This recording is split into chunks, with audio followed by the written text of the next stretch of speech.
Bem, saúdo a todos com a graça e a paz do nosso bom Deus. E peço aos irmãos que abram a Bíblia lá em Judas. Vamos continuar a nossa caminhada de hoje.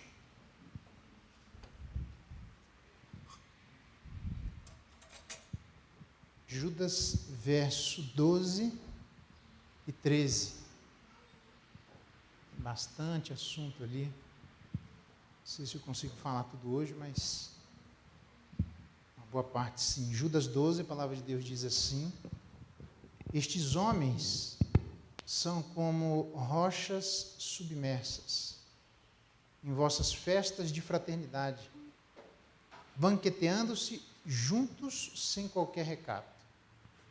Pastores que a si mesmos se apacentam, nuvens sem água, impelidas pelos ventos, árvores em plena estação dos frutos destes desprovidas, duplamente mortas, desarraigadas, ondas bravias do mar que espumam as suas próprias sujidades, estrelas errantes, para as quais tem sido guardada a negridão das trevas para sempre. Até aqui a leitura da palavra de Deus. Louvado seja Deus pela sua palavra. Vamos ouvir mais uma música, depois nós iniciamos a nossa reflexão.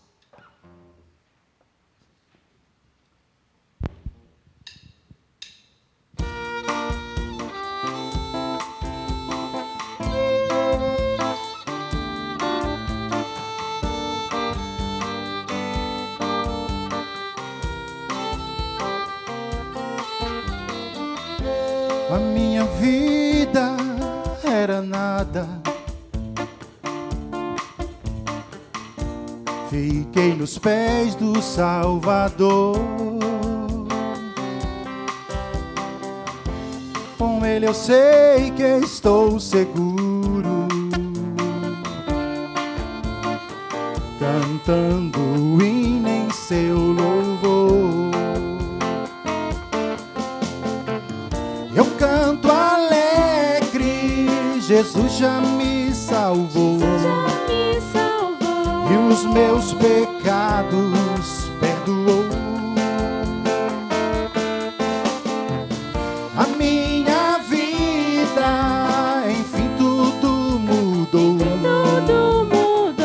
Esta é a mensagem de amor.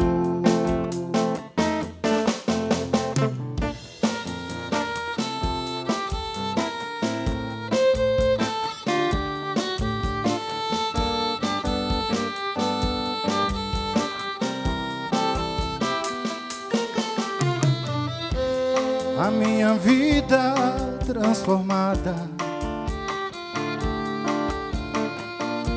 regozijando agora estou. Agora me sinto feliz, cantando o hino em seu louvor. Eu canto alegre, Jesus já me salvou, e os meus pecados perdoou. A minha vida, enfim, tudo mudou. Esta é a mensagem de amor. Eu canto alegre, Jesus já me salvou, e os meus pecados perdoou. A minha vida, enfim, tudo mudou. Esta é a mensagem de amor. Esta é a mensagem de amor. Esta é a mensagem de amor, de amor. Enfim, tudo mudou. Será que mudou?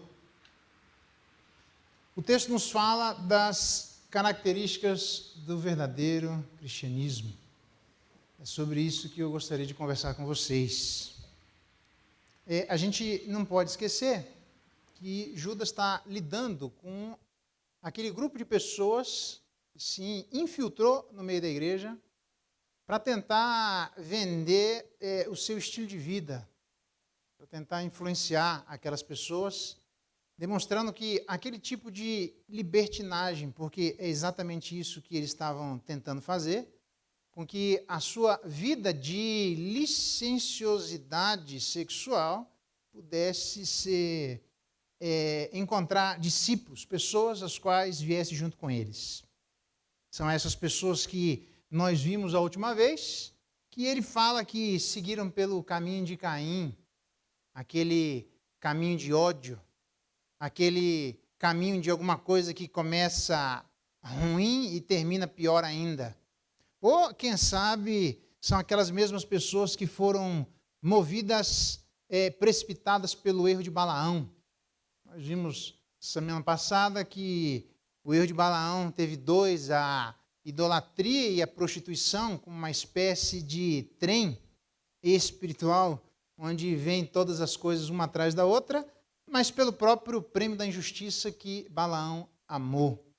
Quando a gente viu uma jumenta falando com outro jumento. E também tem aqueles da revolta de Coré.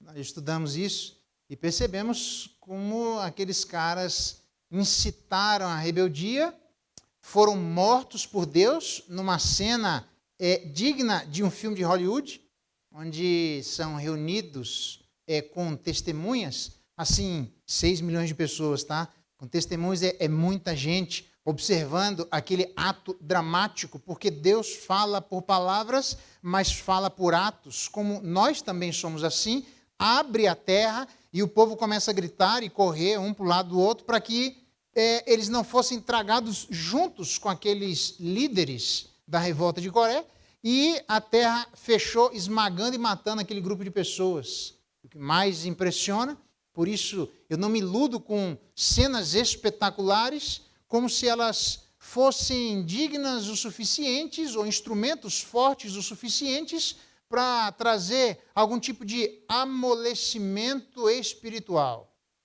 Porque a Bíblia diz que no dia seguinte, de uma cena como essa, de absoluto horror, que não foi assistida pelos melhores canais de televisão e nem com os melhores instrumentos de ficção científica, foi ao vivo, e no dia seguinte, os caras se reúnem para tentar matar Moisés. São estes libertinos, dos quais agora, ao invés de evocar um grupo de pessoas que ele chamou de Caim, Balaão e Coré, ele traz imagens de elementos da natureza. Essa forma de mencionar as pessoas ou para dar um ensino, isso era comum no Antigo Testamento, também era comum na vida de Jesus Cristo através do uso que ele faz de parábolas. E ele se utiliza aqui de 5 elementos da natureza, dos quais ele espera que as características destes elementos da natureza, se a biografia péssima dessas pessoas do passado já não fosse forte o suficiente para ensinar a cada um de nós, como Paulo diz em 1 Coríntios capítulo 10, todas as coisas que no Antigo Testamento foram escritas para o nosso ensino foram escritas, para que nós não incorramos nos mesmos problemas e erros dos nossos irmãos do passado. Não é para ir pelo caminho de Caim, não é para ir pelo erro de Balaão e muito menos pela revolta de Coré. Mas se exemplos biográficos ainda não foram fortes o suficientes, Judas agora evoca 5 figuras da natureza, onde ele fala no verso 12, rochas submersas, no verso 12 ainda, nuvens sem água, no verso 13, ondas, aliás, está faltando rochas submersas, nuvens sem água, isso mesmo, ondas bravias, estrelas errantes. Espera aí, deixa Deixa eu ver se eu estou certo aqui. 2 nuvens, árvores, isso, exatamente. Ondas bravias do mar, 3, e estrelas errantes. Rochas submersas, nuvens sem água, árvores sem frutos, ondas do mar, estrelas errantes. Eu vou tentar falar é muita informação, ok? Que ele coloca aqui. Ele espera que as coisas sejam pressupostas para as pessoas lá. Eu vou tentar explicar, para tentar deixar claro para cada um de nós. Se der tempo, eu falo de todas. Se não der, eu falo a metade. Semana que vem a outra metade. Então, quando ele fala dos aspectos negativos à luz desses elementos da natureza, automaticamente ele faz uma espécie de descrição positiva. Porque se o cristianismo não é isso, significa que o cristianismo é algo contrário a isso. É aquilo que faz oposição a estes elementos da natureza. Então, a primeira coisa que ele diz sobre as pessoas que são como que rochas submersas é que o cristianismo verdadeiro seria uma espécie de caminho da solidariedade. Essa palavra está meio desgastada, mas eu vou tentar, pelo menos, colocar o significado da solidariedade que ele coloca aqui. Na verdade, Pedro fala que essas pessoas são rochas submersas. O termo utilizado aqui para isso é exatamente o mesmo que Pedro se utiliza em outra carta, quando ele diz assim: considerando como prazer a sua luxúria carnal em pleno dia, quais nódoas e deformidades. Eles se regalam em suas próprias mistificações enquanto se bancanteiam junto conosco. A palavra nódoas e deformidades é a mesma palavra que é usada por Judas por rochas submersas. O que é uma nódoa? Uma nódoa é uma mancha. Uma nódoa, na verdade, a palavra ainda utilizada é a mesma palavra que poderia ser traduzido por recifes escondidos. Rochas submersas ou recifes escondidos. Na verdade, há uma tradução que coloca como um perigoso obstáculo. A gente sabe que aqueles que convivem no mar, não só que não é piloto, como é que dirige navio? É o quê? Como é que fala? Navega, isso. Aqueles que navegam no navio sabem que um grande risco não é aquilo que está aparente, é aquilo que está abaixo da aparência. É sobre o risco de não prestarem atenção àquilo que se encontra abaixo da aparência e levando o seu barco debaixo do risco de baterem em rochas submersas e literalmente virem a pique todo o seu navio, arriscando a sua própria vida e de todos aqueles que se encontram naquele navio. Para quem também é surfista, também se preocupa. A primeira coisa que ele faz quando ele chega numa praia desconhecida é tentar observar onde se encontram os corais, os recifes escondidos. Porque por mais bela que seja a praia, se ele se utilizar das ondas, sem prestar atenção para onde elas levam, aqueles recifes escondidos podem literalmente matá-lo. Então, uma verdadeira paisagem digna de trazer suspiro a qualquer um de nós, não se engane, porque por baixo dela pode se esconder aquilo que uma tradução diz que é um perigoso obstáculo. Na verdade, é gente que, literalmente, nas festas de amor, como ele diz, em vossas festas de fraternidade, era comum naquele momento as pessoas se reunirem frequentemente em determinadas festas, onde continha naquelas festas um momento de reflexão da palavra de Deus e logo depois um momento de se confraternizarem nas alimentações. Essas pessoas tinham coragem de aparecerem ali e quererem alimentar única e exclusivamente a si mesmas. Pessoas que não estavam preocupadas com os outros. Por isso ele se utiliza do termo nódoa como uma espécie de mancha moral. Mancha moral pelo seu estilo de vida imoral. Uma mancha moral por pessoas que rejeitam as autoridades como eles estavam fazendo, como as pessoas na revolta de Corá fizeram no passado. Uma mancha moral porque eram pessoas que se comportavam literalmente como animais. E tudo isso na frente de todo mundo, como diz o próprio texto, estas rochas submersas em vossas festas de fraternidade, banqueteando-se juntos sem qualquer recato, sem absoluta qualquer regalia. Então, Judas se utiliza dessa imagem para avisar a igreja que estas pessoas, elas podem ser bonitas por dentro, por fora, mas, na verdade, escondem verdadeiros obstáculos que podem, para os desavisados, levar à morte. Nenhum de nós jamais se aproximaria do mar sem antes perceber onde que existem as pedras, onde que existem os corais, porque a gente sabe que aquilo ali exige obrigatoriamente uma postura diferente para quem quer se aproveitar naquela paisagem. Se aproximar de pessoas que são libertinas, sem prestar atenção que essa libertinagem vai conduzir às rochas, vai conduzir literalmente à morte, o navio vai vir a pique. Portanto, são pessoas que vêm com intencionalidade no meio da igreja para tentar plantar desarmonia, destruição, e isso tudo incentivado pelas suas próprias práticas.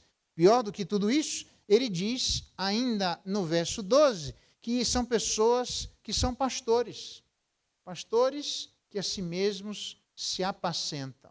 A palavra apacentar, literalmente aqui, é a palavra pastorear. Então, essas pessoas estavam no meio da igreja para tentar vender uma espécie de estilo de libertinagem, como se fosse sinônimo de estilo de liberdade. No final das contas, não só levaria à destruição quem por estes caminhos fossem, mas também estas pessoas, ao venderem isso, não estão preocupadas que outras pessoas possam literalmente se utilizar, num certo sentido, daqueles benefícios. São pessoas que estão lá para apacentar a si mesmas. Elas não estão preocupadas com os outros. Elas estão preocupadas consigo. Elas estão preocupadas em saciar os seus anseios de pessoas que, como diz o verso 10, como brutos, sem razão, agem por instinto natural. Então, essas rochas submersas, ele diz assim, não vão por este caminho, porque este não é o caminho do cristianismo verdadeiro. O caminho do cristianismo verdadeiro é o contrário de eu pastorear a mim mesmo. O caminho do cristianismo verdadeiro é eu me preocupar com o outro. É eu literalmente suportar ao outro. Eu literalmente perdoar ao outro. Ou como diz Paulo aos Gálatas, levar as cargas uns dos outros e assim cumpriremos a lei de Cristo. Então, em vez de eu trazer práticas libertinas para atrair pessoas dos quais eu quero só me utilizar delas para os meus próprios benefícios, apacentando a mim mesmo, eu vou na igreja não com um sentido de egoísmo, mas com um sentido de altruísmo. Não com o sentido de me aproveitar do outro, mas com o sentido de me doar ao outro. Não com o sentido de atrair para minhas práticas libertinas, para saciar os meus desejos de instintos naturais, mas, pelo contrário, para literalmente levá-la aos pés de Jesus Cristo, não sendo como brutos sem razão, mas tendo literalmente a mente de Jesus Cristo. Então, é um caminho de preocupação com a vida espiritual do outro. É um caminho de preocupação de como a minha vida impacta a vida do outro. Eu gosto de fazer isso. Eu não sei se puder aumentar só um pouquinho. Isso. Eu não sei se eu estou me ouvindo errado aqui. Literalmente, eu gosto de perguntar a quem vai fazer o batismo dos seus filhos. Ou quem vai fazer profissão de fé. Eu pergunto para eles, vocês prometem que no que depender de vocês, virão à igreja, prometem que vão orar, que vão buscar a Deus, santificar a sua vida e assim por diante? E nós sabemos que as pessoas que fazem profissão de fé, elas devem se comprometer com esses votos. Mas sempre eu pergunto à igreja, vocês também prometem abrir o coração de vocês para receber a vida desses irmãos? Prometemos. Prometem que no que depender de vocês, quando eles estiverem se afastando do aprisco, do pastoreio de Deus, serão instrumentos de Deus para atraí-los de volta para o aprisco? Prometem que no que depender de vocês, vão orar por eles mas vão buscar santificar a própria vida para que eles encontrem em cada um de vocês, ou de nós, um modelo de fé a ser seguido. Porque o cristianismo não é só como é que anda a minha vida diante de Deus, o cristianismo é como é que anda a minha vida diante do meu irmão. Então, eu venho na igreja não só para me alimentar, mas eu venho na igreja preocupado com o meu coração, porque eu sei que a minha vida, se não estiver boa, ela não está boa o suficiente para abençoar meu irmão. Então, toda vez que nós não nos santificamos, nós nos prejudicamos individualmente, mas também nos prejudicamos coletivamente. A gente percebe isso quando tem alguém na liderança da igreja que não se santifica. Isso traz um estrago para a igreja, isso traz um escândalo para a igreja, isso é melhor que amarrasse uma corda no pescoço e numa pedra e pulasse no rio. Isso, ele diz, não menospreze os meus pequeninos. Talvez muitos de nós já experimentamos pessoalmente isso, mas nunca coube uma responsabilidade como essa, como se fosse de algo exclusivo da liderança da igreja. Por isso que a igreja não é como uma plantação de soja. Porque se alguma coisa acontecer num pedaço da plantação de soja, não literalmente ela afeta as outras áreas onde a soja também está plantada. Nós somos mais como uma árvore, onde quando um galho vai quebrando, isso vai trazendo um desequilíbrio à árvore, a ponto de trazer um risco de colocar a árvore a pique. Porque aquilo que alguém faz afeta a cada um de nós de maneira positiva ou de maneira negativa. Então, em vez de eu pensar em ser como uma rocha submersa no submundo, tentando parecer aquilo que não sou, escondendo as realidades que existem por cima daquela imagem maravilhosa de um mar que bate nas suas ondas, mas para os desavisados não percebem que logo abaixo, 1,5 metro, 2 metros, existem coisas que podem levá-lo à morte. Tem pessoas assim, são seres humanos assim. A Bíblia dá nomes, por exemplo, lá em Apocalipse, Jezabel, os nicolaítas e tantas pessoas que existem no meio da igreja, como estas pessoas que existem no meio da igreja, que mais servem para nos levar para o buraco do que nos tirar do buraco. Mais serve como escândalo do que como modelo. Mais serve para nos afastar de Deus do que para nos aproximar de Deus. Mais serve para mostrar como que eu e você deveríamos nos portar se quiséssemos escamotear as nossas verdadeiras intenções, colocando ela num submundo do mar, onde na imagem aparente todas as pessoas podem perceber que nós somos maravilhosos, mas por dentro, 1,5 metro, logo abaixo, nós escondemos partes que também fazem parte da nossa realidade. Então, em vez de nos escondermos, eu disse semana passada que nós precisamos aprender a colocar a nossa vida debaixo da luz. Porque quanto mais profundo nós andamos no mar, menos luz nós temos, mais perigoso é. Então, o que é que nós precisamos quando nós estamos encaminhando para o fundo do mar? De luz, de iluminação. Quando nós nos aproximamos das pessoas, é preciso que a luz de Jesus brilhe em cada um de nós, para que, à medida que nos aprofundamos nas nossas relações verticais e horizontais, a luz de Jesus ilumine todos os nossos caminhos, para que saibamos exatamente os riscos que nós corremos uns com os outros, para que, sem a luz, nós literalmente podemos nos matar uns aos outros. Então, em vez de sermos rochas submersas, egoístas, deveríamos ser rochas às claras, altruístas, não tentando esconder quem somos, mas, como disse Daniel, somos pecadores convictos. Mais do que isso, somos pecadores convictos arrependidos, porque convictos os libertinos também eram. Tudo mudou na nossa vida, como nós ouvimos na canção. Eu pergunto, mudou mesmo? A gente é como uma nódoa, uma mancha, ou a gente espalha o bom perfume de Jesus? A gente leva as pessoas literalmente para a destruição, ou a nossa vida é um lugar de atrair as pessoas para a salvação? Essa é a primeira coisa, porque o caminho do verdadeiro cristianismo passa por este tipo de solidariedade. Eu disse que estava desgastada, eu nem vou entrar no mérito de qual é o desgaste, para não enfiar coisa na nossa cabeça, mas a solidariedade mencionada é esta.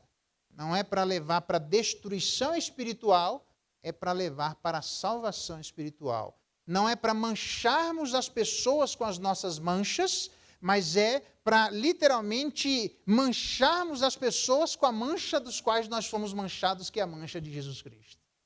Aí sim, em vez de destruição, salvação. Segunda coisa, não é só um caminho de solidariedade, então fica melhor assim, solidariedade espiritual, fica melhor. Não é o cristianismo um caminho só de solidariedade espiritual, mas é também um caminho de esperança. Veja que interessante. Verso 12, a palavra de Deus diz na próxima imagem evocada. Eles são como nuvens sem água, impelidas pelos ventos. A gente certamente perderia o impacto dessa imagem se nós nos esquecêssemos ou desprezássemos que os primeiros leitores ouvintes da mensagem de Judas eram agricultores. Para quem é um agricultor, eu sei que ele não é um brasiliense que parece que vai virar pinguim, né? Não sei, parece que vai virar sapo, não é assim que fala, né? De tanta chuva. Mas um agricultor, a vida dele depende da chuva. Um agricultor, ele espera com grande expectativa as nuvens se formando. Porque à medida que elas trazem água para a sua plantação, eles sabem que eles terão que colher. Porque se não trouxer água para a sua plantação, nós conhecemos lugares dentro do Brasil e fora do Brasil que, ao contrário de água, vira um lugar deserto, um lugar árido, um lugar seco. Então, essas nuvens que ele diz, mas eram nuvens sem água, nuvens enganadoras, porque já pensou aqueles dias que nós olhamos para o céu e diz, rapaz, hoje vai cair uma, como diz um pessoal, uma baguada, uma água, né? Vai cair uma baguada, uma água, então preste atenção e você toma todas as precauções, sai durante o dia e diz, nossa, eu pensei que ia chover, não aconteceu nada. São pessoas que nós nos aproximamos e o estilo de vida, o jeito de se conduzir diante das autoridades, o jeito de se colocar diante da palavra de Deus, parece que gera no nosso coração determinadas expectativas, dizendo, eu também penso dessa forma. Eu acho que as autoridades não são o que elas dizem que são, como elas diziam que Judas não era, aquilo que Judas dizia que era. Eu acho que, literalmente, os apóstolos não têm esse discernimento todo. Eu acho que quem são eles para dizer, na verdade, o que é e o que não é, com tamanha certeza, com tamanha convicção de absolutos para dentro da igreja? Então, para as pessoas mais frágeis, com o coração ganhando cada vez mais força dentro de si, ele diz, esse é um estilo de vida, é assim mesmo. Na verdade, se esquece que eles estão vendendo um tipo de expectativa que eles não terão como cumprir. Porque diz a palavra de Deus, em outro lugar, eis que o lavrador aguarda com paciência o precioso fruto da terra até receber as primeiras e as últimas chuvas. São pessoas que vêm à igreja sedentas, são pessoas que vêm à igreja famintas, mas para poder se alimentarem, obrigatoriamente, elas dependem das chuvas, como diz o cuiabano, a chuva do caju. Elas precisam da chuva do caju para florescer, para fazer brotar, para dar vida novamente, para fazer com que haja um renovar dentro do nosso coração, dizendo, se choveu e a chuva do caju inundou a nossa terra, nós temos a certeza de que os nossos frutos serão colhidos, e aquilo traz uma nova expectativa, uma nova esperança para aqueles que esperam as águas virem das nuvens. O problema é que eles são nuvens sem água. Como diz a palavra de Deus,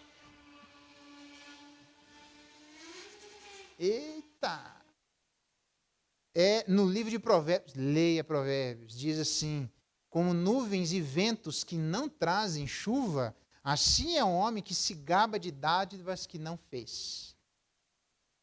como nuvens e ventos que não trazem chuva, assim são aqueles camaradas que têm muito palavra, muito gogó, mas não sai caldo nenhum, não tem nada, está vazio, está seco, não tem água para dar, irmão. Eles não vão nem cumprir a expectativa para os outros, porque eles não conseguem nutrir a própria vida. Não tem o que dar, ninguém dá o que não tem. Os cristãos dão o que tem, porque Deus deu dele para nós. Diz a palavra de Deus assim, e quem beber da água que eu lhe der nunca mais terá sede, mas não só, pelo contrário, a água que eu lhe der será nele uma fonte a jorrar para a vida eterna. Olha que interessante. Então, Jesus Cristo não é só alguém para literalmente matar e saciar a nossa sede e fome do divino, do sentido, do significado da existência, para demonstrar literalmente quais energias nós devemos gastar, quais as coisas que são fúteis na vida, o que é mais importante, até onde eu devo ir, quais são os limites das nossas relações. Jesus Cristo nos dá isso, Ele nos dá da vida eterna. Como diz, Ele mesmo implantou a vida eterna no coração do homem sem que por si só ele consiga achar. E Ele dá isso a nós, e quando nós encontramos Jesus, se você já teve essa experiência, você sabe disso, aquilo literalmente é um jorrar de respostas às nossas perguntas, é um jorrar de significado que nós buscamos em outros lugares, é um jorrar de sentido a uma vida que para nós estava bagunçada, todas as coisas agora fazem sentido. Mas Jesus não veio só para nós. Jesus não veio para literalmente pensar na nossa vida mesquinha, na nossa individualidade, porque Deus nunca dá nada a nós pensando exclusivamente em nós. Ele sempre dá a nós pensando nas outras pessoas que Ele colocará ao nosso redor. Por quê? Porque Ele dá de maneira abundante. De maneira abundante significa que nem nós damos conta. De maneira abundante que Ele tem mais água e comida para dar do que eu, capacidade para absorver esse alimento celestial. Então Ele dá para mim e dá para mim para dar para os outros, sobrando para a vida das pessoas.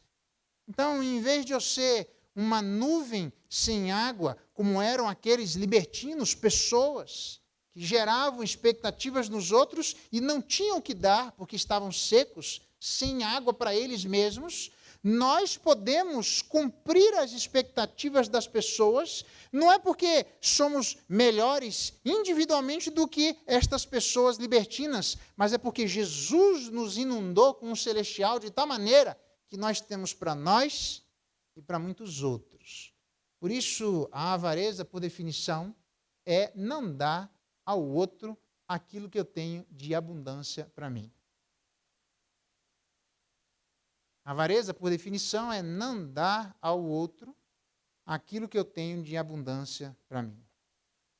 Jesus é abundante para mim, nesse sentido, eu tenho que ser literalmente alguém generoso. Só cabe, isso não é uma escolha, irmãos, só cabe essa opção aos cristãos, de sermos generosos com aquilo que temos, porque temos muito mais do que temos capacidade de absorver. Então temos para nós e para todos aqueles que se aproximarem de nós. Porque quem se aproximar de nós foi aproximado pelo próprio Deus, que nos aproximou dele. Então nós devemos jorrar para a vida eterna e não jorrar para a destruição eterna. Devemos jorrar para o céu e não jorrarmos para a terra. As pessoas que se aproximam de nós, elas pensam mais na terra ou nos céus? Nas coisas deste mundo ou no mundo por vir? Na vida do aqui e agora ou na vida que ainda está para chegar? Por isso, o mesmo apóstolo João afirma assim: quem crer em mim, como diz a Escritura, do seu interior fluirão rios de águas vivas. Rios de águas vivas. Eu gosto, ainda não coloquei esse hábito na igreja, mas um dia eu ainda vou conseguir, né? Esse negócio de pandemia, vai e volta, eu não consigo ainda colocar algumas coisas que eu acho importantes. Tem alguns que dizem que acham que isso é sinônimo de pentecostalismo, coisa do gênero, mas eu gostaria e gosto de dizer, eu acho que não, né? Porque não deveria ter esse tipo de conversa, mas eu acho que não, de a gente... Eu sei que às vezes a gente vem para a igreja e não quer olhar para a cara de ninguém, mas eu preciso, numa forma didática, pensar, eu sou uma pessoa onde de mim deve jorrar rios de água viva. Eu tenho água para mim e para os outros. Então, obrigatoriamente, isso não é um plano que nós vamos colocar uma diretoria na igreja para fazer. Obrigatoriamente não há outro caminho para os filhos de Deus, a não ser sermos pessoas que compartilham do que receberam. Porque senão nós seremos verdadeiros tio-patinhas espirituais. Então não é uma programação de uma diretoria que vai convencer a igreja de que agora nós devemos fazer um tipo de planejamento para evangelizar. A evangelização é natural, irmãos. Compartilhar do amor de Cristo é natural. Falar das realidades espirituais é natural. Falar do céu é algo absolutamente natural. Por quê? Porque está jorrando dentro de mim. Eu não consigo nem conter. Explode o meu coração se eu fechar. Eu não consigo nem conter, porque as coisas vão fervendo dentro de nós. E quantos de nós que já não tivemos a experiência de passarmos um momento conversando com alguém, onde o Espírito de Deus diz, fala da eternidade, fala da celestialidade, e a gente fala das coisas agora, sabendo que deveria falar mais, sabendo que deveria compartilhar mais, sabendo que deveríamos apontar para um outro lugar. E em vez de nós fazermos isso, nós saímos com aquela sensação dizendo, nossa, mas eu perdi a oportunidade. Se perder a oportunidade, vai lá e conquista a oportunidade de novo. Se não falou, liga para a pessoa, vai lá e fala. Por quê? Porque dentro da igreja, Deus colocou pessoas. As pessoas que foram convertidas pelo Senhor, elas não são só como recifes escondidos, mas elas não podem ser como nuvens sem águas impelidas pelos ventos. Elas devem ser pessoas que têm água dentro dela, porque nós temos água para nós e para os outros. Nós temos a obrigação de fazer aquilo que Moisés falou, afugentar as pessoas que não queriam deixar aquelas gurias beber da água e dizer, eu dou água para vocês, eu faço da manivela, eu faço todo esforço para trazer essa água para vocês, e elas se impressionaram. Finalmente alguém está preocupado em saciar a nossa sede. Isso, Jesus tem Jesus para você e para os outros. Não precisa ficar numa espécie de ética de ou, como se ela fosse contrária a uma ética tanto quanto.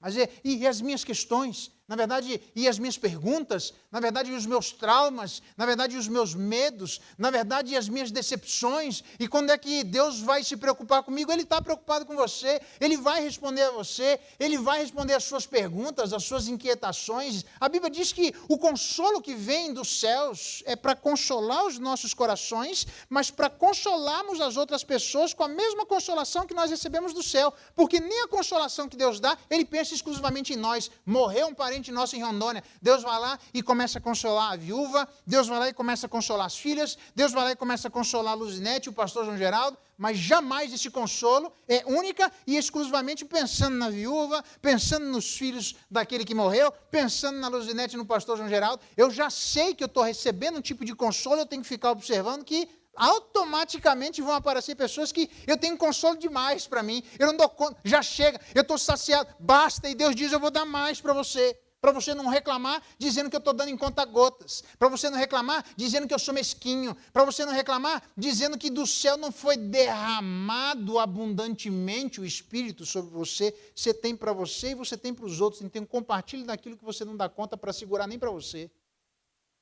Porque Deus quer responder às nossas inquietações e de todos aqueles que se aproximam de nós. E eu fico me aproximando das pessoas e vejo perguntas que as pessoas fazem, e eu ainda continuo com inquietações, e digo, Deus, dá para dar só um tempinho a minha pergunta? E Deus diz, pode perguntar, rápido, pergunta, sai andando e semeando, vai. E é assim assado, ele diz, é assim assado, está respondido, toca o barco e anda para frente. Vai agora responder a pergunta de outras pessoas, que você não é o único. Você acha mesmo que nós somos os únicos traumatizados? Acha mesmo que somos os únicos precisando de consolação? Acha mesmo que somos os únicos decepcionados por pessoas que são como nuvens sem água? Geraram expectativas no nosso coração que não foram capazes de cumprir. Você acha que não são as únicas pessoas que estão precisando de alimento? Você acha que nós não somos as únicas pessoas que estamos sedentos no mundo onde parece que existe o caos? Mas debaixo do Altíssimo sempre existe ordem. Até mesmo o caos cumpre as ordens de Deus. Nós somos pessoas que do nosso interior fluiriam rios de águas vivas. Agora preste atenção para quem são as pessoas áridas como estas. Porque se são nuvens sem água, se são pessoas que não têm água, estão secas. Se são pessoas que estão secas, estão tórridas, não tem absolutamente nenhum suco para dar, porque mesmo dentro delas não existe isso. Olha o que é que Jesus Cristo disse. São pessoas áridas, e olha o que é que acontece com pessoas áridas interiormente. Quando ele está falando de uma possessão demoníaca, onde um demônio saiu de uma pessoa. Então, existia aridez naquele coração. Quando o espírito imundo sai do homem, anda por lugares áridos procurando repouso. Que lugares áridos é esse? Aí sim vem a teologia pentecostal, os demônios estão andando por aí, mais no deserto, mais no sertão. Não tem nada a ver com isso, com lugares geográficos. Tem a ver com pessoas, irmãos. Lugares áridos são pessoas que estão secas por dentro. Satanás, que vantagem ele tem de entrar numa árvore? Que vantagem ele tem de entrar num som? Ele quer destruir pessoas.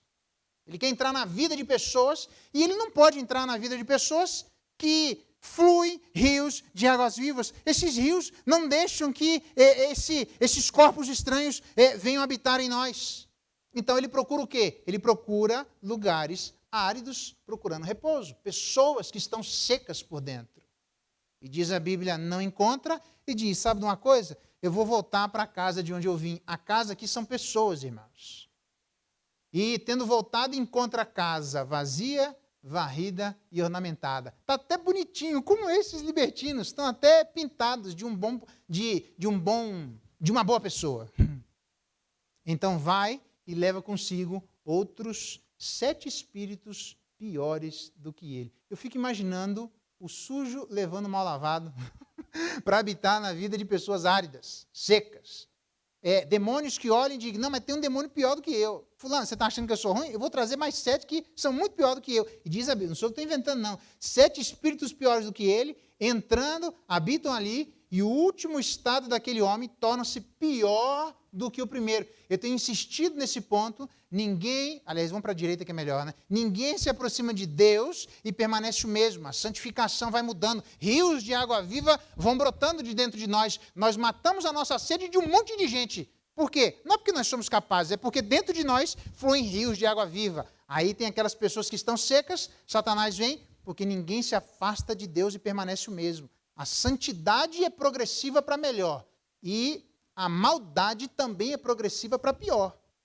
Já não era ruim uma pessoa possuída por um demônio, agora tem uma pessoa possuída por 7 outros demônios piores do que o primeiro demônio. Já não basta ser da mesma qualidade, ainda é pior. E aí a gente não precisa ir muito longe, quando Jesus se aproxima daqueles camaradas,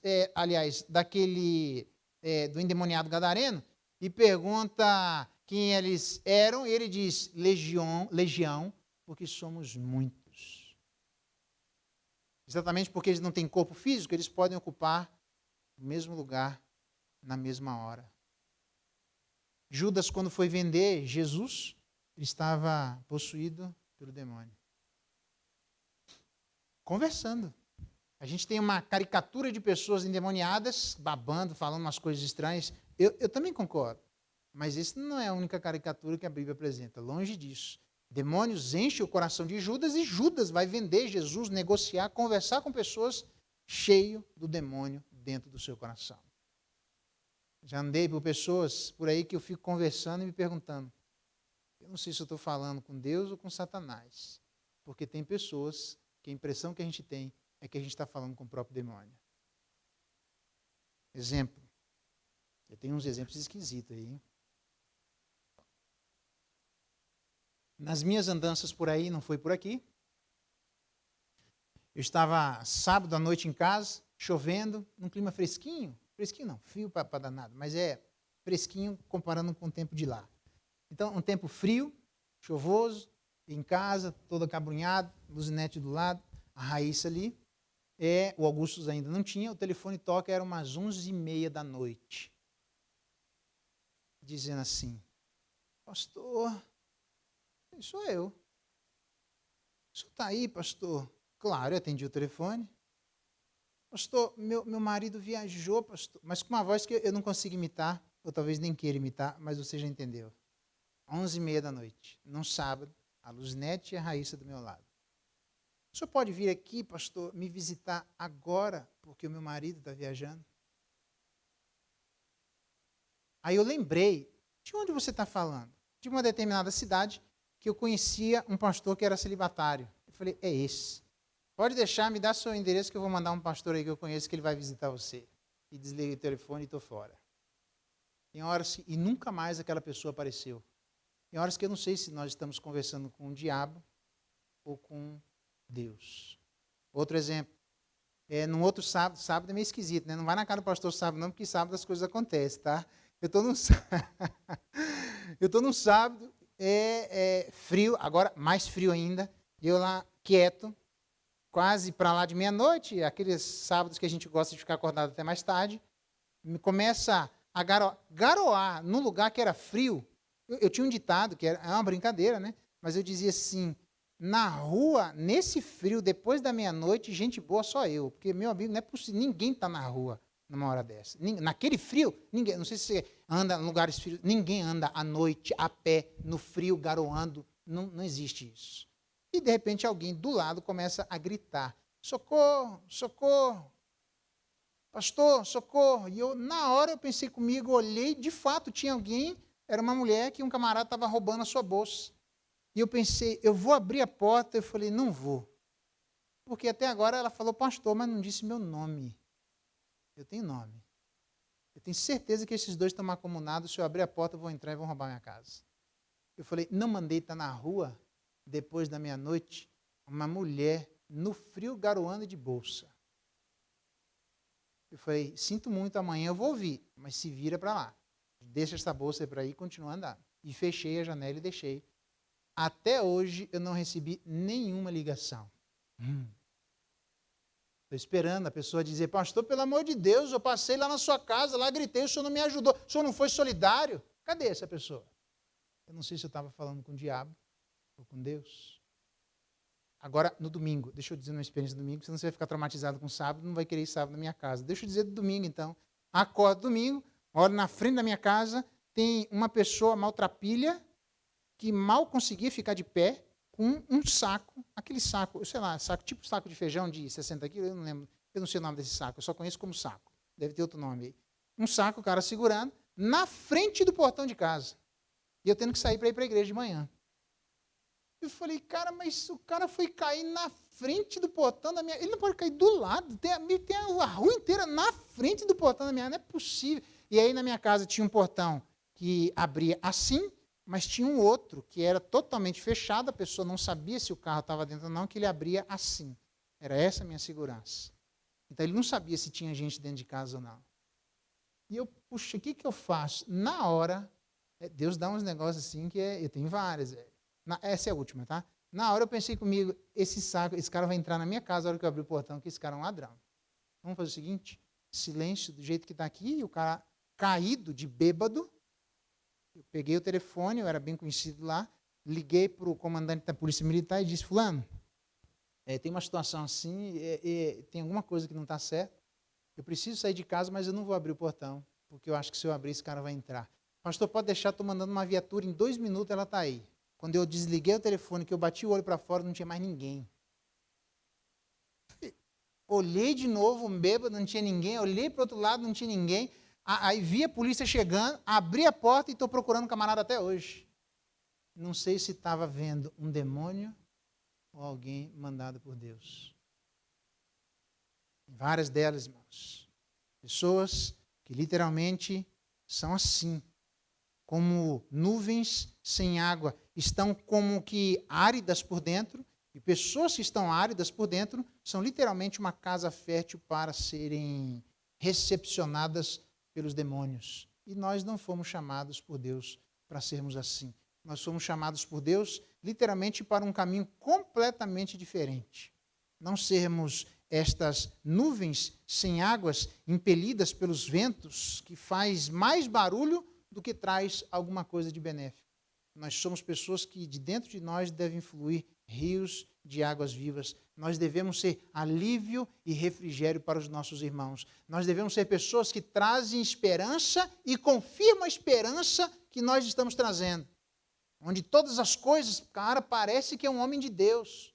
Você acha que isso não gera uma expectativa? Quando Jesus Cristo veio, literalmente, naquele funeral do filho da viúva de Naim, e ele vai lá, depois de 400 anos de silêncio entre o Antigo e o Novo Testamento, ressuscita no meio do caminho aquele menino, que era o filho da viúva, o primogênito, filho único. E ele ressuscita aquele camarada, a mãe daquele menino diz assim, finalmente Deus se lembrou de nós. Deus estava em silêncio. Quando você e eu chegamos à vida de pessoas que parece que estão áridas no coração, estão procurando gente que fale a verdade, estão procurando gente que aponte para o céu, gente que são verdadeiras, não são como rochas submersas, não são pessoas que estão tentando parecer o que não são pessoas que literalmente a gente fica até numa espécie de otimismo medroso, dizendo, meu Deus, mas parece que eu encontrei que é alguém que é um homem de Deus. Calma aí, gente, vai devagar. Porque você sabe que a gente já teve experiência ruim e a gente fica com medo dessas expectativas, mas nós devemos ser estas pessoas que levam refrigério à vida dos outros. Porque se Jesus trouxe refrigério e vida a nós, Ele mandou que nós fôssemos levar esse refrigério e vida aos outros. Então, o caminho proposto por Judas não é o caminho proposto pelos libertinos. Ao invés de sermos nuvens sem água, fazendo mais barulho do que tendo conteúdo, devemos ser pessoas que de dentro de nós fluem rios de água viva e que certamente podem até fazer barulho, mas nós temos o que dar, porque nós literalmente recebemos para nós e para os outros. Eu queria orar com vocês, eu queria, na verdade, pedir para o Jonas e a turma virem aqui para a gente ouvir a última música. Mudou alguma coisa, irmãos? Porque o reino de Deus, a gente só vai ouvir, porque tem muita informação para eu falar daqui, e eu não quero sair correndo, e depois você vai ficar, meu Deus, ele não chegou ainda nem no final. Relaxa. Então, Jonas, pode vir aqui com a turma aí. E eu queria saber quem nós somos. Uma nódoa, uma mancha, manchado pelo pecado, ou uma outra mancha, da mancha que nós fomos manchados com o sangue de Jesus. Aliás, até Apocalipse diz isso. Cadê aquelas vestes que foram manchadas pelo sangue do Cordeiro? Por que vocês não estão usando? Nós não temos que contaminar as pessoas com as manchas da nossa vida. Nós temos que contaminar as pessoas com essa nova túnica manchada pelo sangue de Jesus. Não o caminho dos libertinos, mas o caminho de Jesus. E nem sermos também como nuvens sem água, gerando expectativas que não são cumpridas. Ele vai dizer com imagens fortes daqui por diante, mas levando expectativas que não são cumpridas, não levam refrigério, não levam aquela água que a pessoa quer. Nós levaremos naturalmente. A igreja presbiteriana do Cruzeiro precisa continuar, e todas as igrejas, mas eu estou falando para vocês e para nós aqui que somos da igreja, então eu vou falar para nós. Cada macaco no seu galho, cada um fala do seu. Nós precisamos ser naturalmente uma igreja evangelizadora, naturalmente uma igreja conselheira. Por quê? Porque a gente tem muito mais do que Deus tem para dar, para responder e sarar as nossas feridas. Deus vai dar para sarar nós e aos outros. Então sejamos generosos e não avarentos espirituais, porque não é para ser como nuvem sem água, é para dentro de nós fluir rios de água viva. Eu espero que a nossa vida tenha essa característica do verdadeiro cristianismo, da mancha do Cordeiro e da água celestial.